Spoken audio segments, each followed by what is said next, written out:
Now, my heavenly beauties, today somebody asked me a question and said, why is that there's an increased rate of divorce and separation among Christian marriages? And that made me to remember 2 Corinthians chapter 6, verse 14, where the Bible says, do not be unequally yoked with unbelievers. Now, I know that this verse is commonly read in churches, in sermons, to refer to unbelievers and Christians. But I want to relate it to the context of marriage. Now, do not be unequally yoked with somebody who doesn't have the same vision with you. Do not be unequally yoked with somebody who does not see the same way or the same direction that you see. And that's the situation of some of our marriages in the Christendom.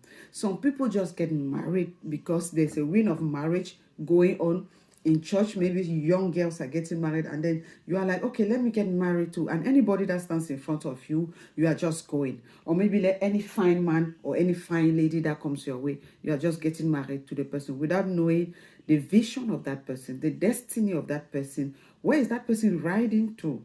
Because if you don't understand a man's vision, if you don't concur with a woman's vision, that marriage is obviously going to have friction. And that's one of the causes of misunderstanding in our marriages. And then we find ourselves in situations that we want to go our different ways or we want to divorce. And secondly, the fact that a brother speaks in tongues doesn't make him qualify him to be my spouse. The fact that you ask my hand in marriage and because you are the assistant leader in church doesn't qualify you to be my spouse.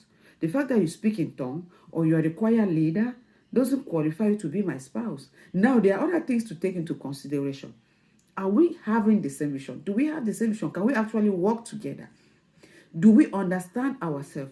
When I discuss with you, when you exchange with that man or that woman you want to marry, do your vision really concord? And that's one of the things the Bible says in the book of Amos, that can two work together on when they don't agree? Is it possible for two people to work together when they don't agree? It is not possible. Now, this is to say that your visions must be the type that can work together. Two of you must be able to agree on how to work, on how to make your life together. If there is always a discrepancy among the two of you, if there is a loophole among the two of you, please, that marriage is not going to work. No matter how you speak in tongues, no matter how you pray, no matter how you lead the choir, it's not going to work. Marriage is not all about speaking in tongues and choir singing in church. It's not a showcase in church. There's much more to that than what we do in church. Thank you.